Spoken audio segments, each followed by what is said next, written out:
Hey guys, so this is about the third time I've tried to record this video. I'm definitely experiencing some technical difficulties tonight, so I will probably make this semi-short and sweet in hopes of getting it all in before YouTube decides to not be my friend tonight.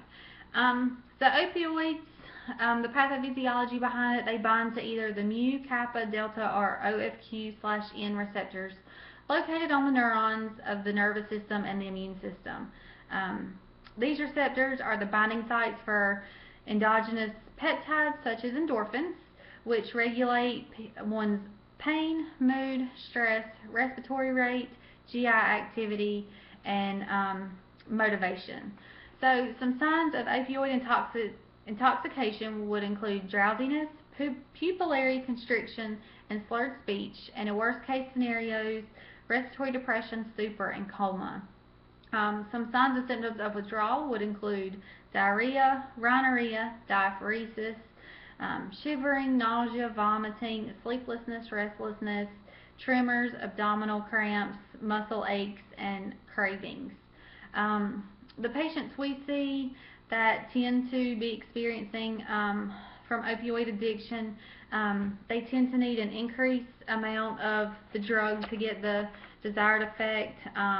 They need it over a shorter amount of time than most patients. They're looking for increased refills in a short amount of time. They doctor shop to get the medications they're looking for.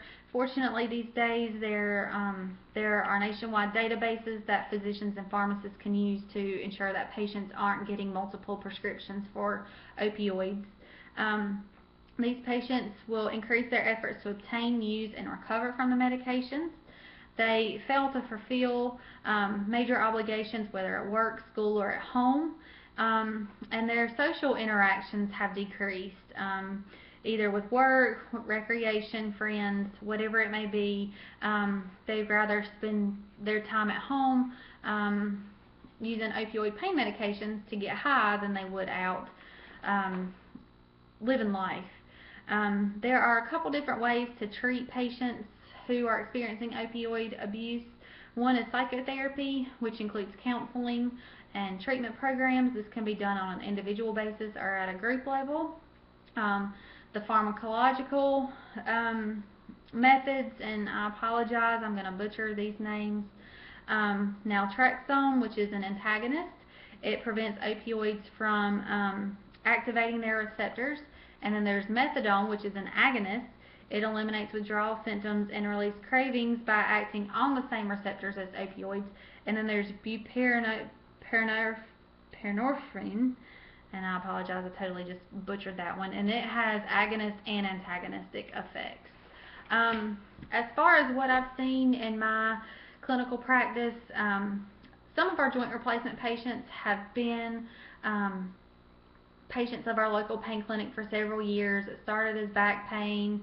They were unable to control it. They couldn't really find anything wrong with their back, but their back hurt. However, they do eventually come to see our orthopedic surgeons. They find out, oh, it's their hip or their knee. So they come in and they have their hip or their knee replaced. Well, not only does that cure any hip or knee pain they may have, it also fixes their back pain, which is typically caused by compensating from having a debilitated hip or knee, from arthritis or avascular necrosis, whatever it may be. So a lot of times our patients are very discouraged because the medications aren't working anymore, but they didn't really want surgery. However, after they have surgery and their pain has drastically decreased, and it's decreased other pains they've had in their bodies, they get very excited because they're able to live their lives to a level they haven't been able to live for a very long time. Not only physically, but mentally, emotionally. They just feel better when they're not having to take these pain medicines. They feel like they're their old self again, and it's just very exciting to see this. As far as on the med-surg unit that I work on as well, we don't see a whole lot of opioid abusers, but we do see a lot of alcohol abuse, which the withdrawal symptoms are a lot the same: nausea, vomiting, pain, restlessness, all of that. So we are trained as nurses to look for these signs of alcohol abuse, but we also just need to remember that, hey, it might not be alcohol. They could be taking a lot of pain medicine at home. They could be popping their Percocet like it's Skittles. So it's just very important to be in tune with your patients, no matter what kind of unit you work on.